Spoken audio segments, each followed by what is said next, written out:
me to 1 Peter, the 5th chapter, if you will.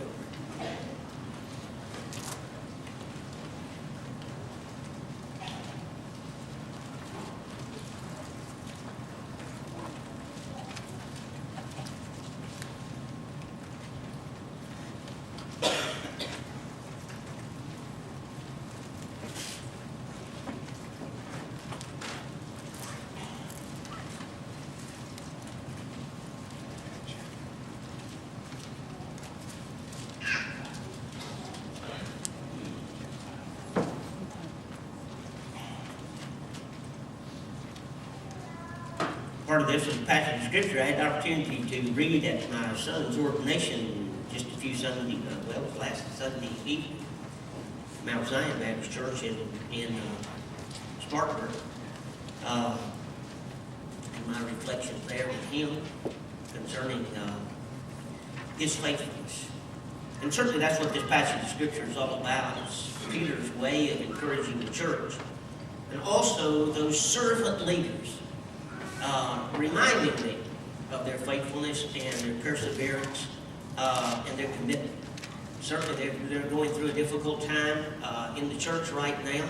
As if you'll read the very first verse of the beginning of this book, you'll find out that Peter addresses this passage of Scripture, these words to the pilgrims, those that have been dispersed.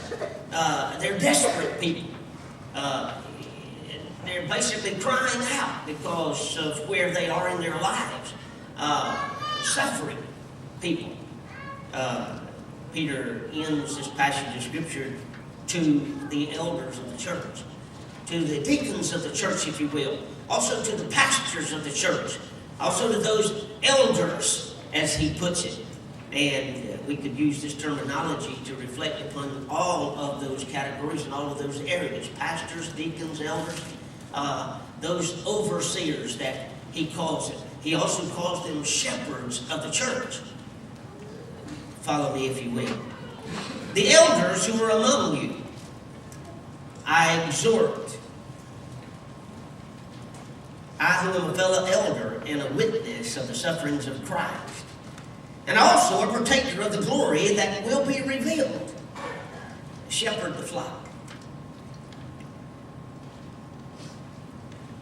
of God, which is among you, serving as overseers, not by constraint, but willingly, not for dishonest gain, but eagerly, not as being lords over those entrusted to you, but being examples to the flock.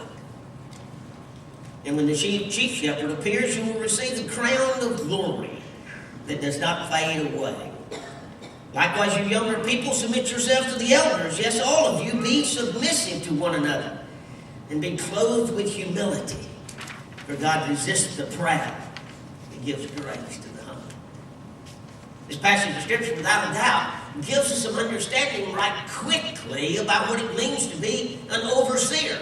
Now, many times in our denominational churches, of all denominations, we've taken this area of servant leader, whether it's deacon or elder, to mean just what this passage of Scripture says. Overseer, meaning that we hold some authority over the flock. That is not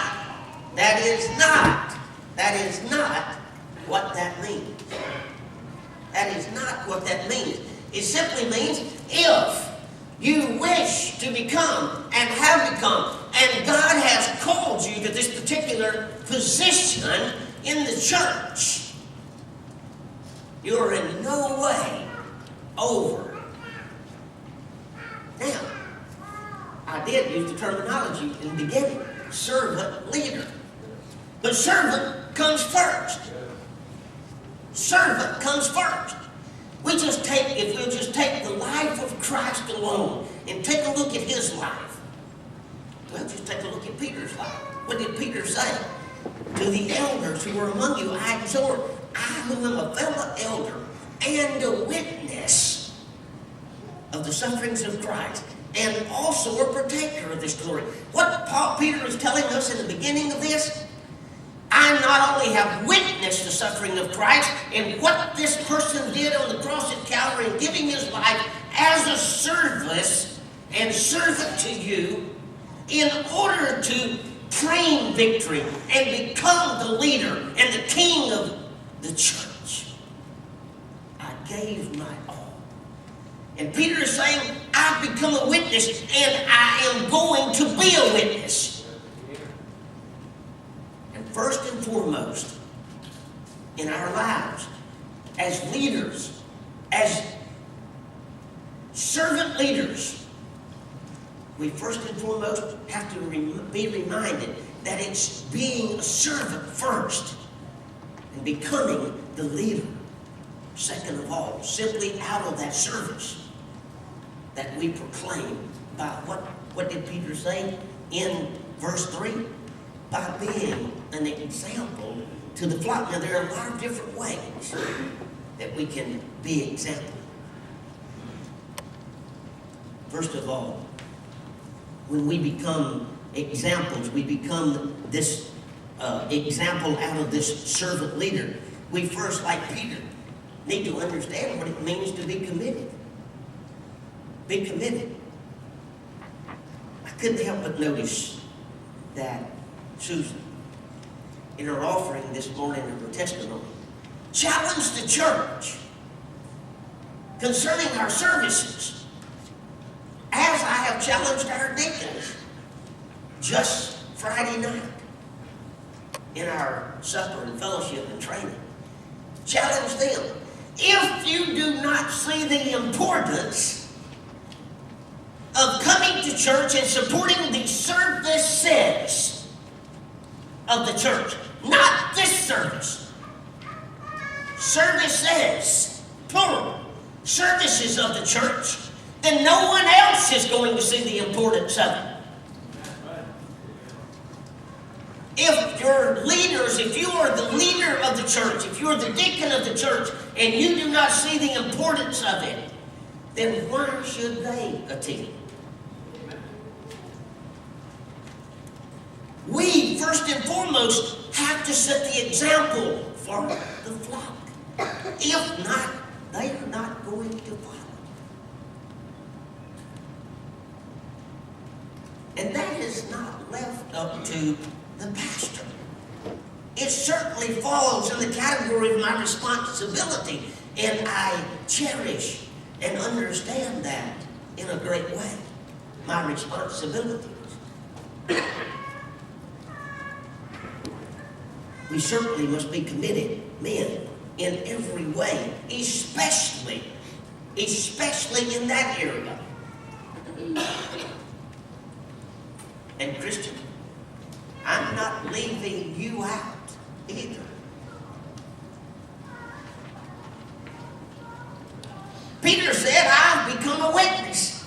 I witnessed the sufferings of Jesus Christ, which made him a witness. And Christian, if you're sitting here this morning and you truly understand that Jesus Christ, just as Peter, has done a great, wonderful thing in your heart, and you've become a witness of his, and you've witnessed, let's put it another way, and you've got a story to tell of what Jesus did in your life.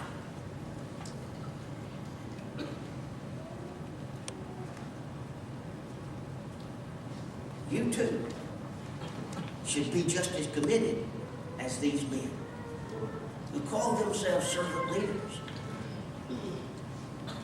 Because you are setting an example.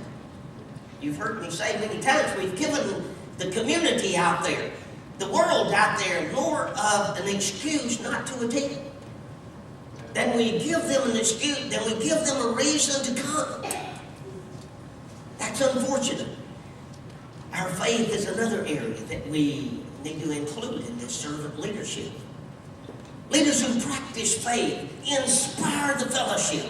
We have a testimony to give. We have a testimony to share out of that faith that God has instilled in us by that story that we have. And stories